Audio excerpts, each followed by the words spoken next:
I am grateful to accept the 2020 Terry Ishihara Co-Curricular Involvement Award for my work with the undergraduate research program. I am so proud of the UGRP. Whether it's a project that seeks to examine and improve the water quality in the Saginaw Bay, or it's a project that develops evidence-based behavioral interventions for pregnant women, I have been truly inspired by the innovative, high-quality research students and faculty funded by the UGRP have produced. Although I have served as the director of the UGRP, there is no doubt I can only take a fraction of the credit for the program's achievements. I'd like to acknowledge the office-sponsored programs.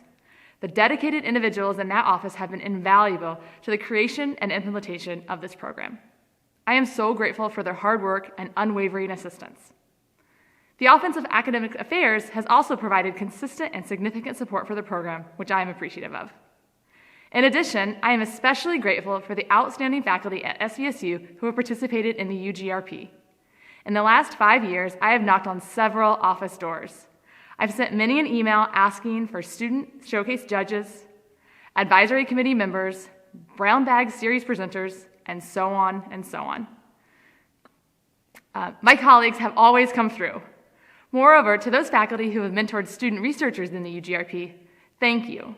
Your patience, persistence, and encouragement have truly made a difference in your students' lives. I've witnessed it firsthand. Finally, I am so grateful for all of the students who participated in the UGRP. I'm excited, humbled, and genuinely inspired by the work you've done. Again, thank you so much for this award.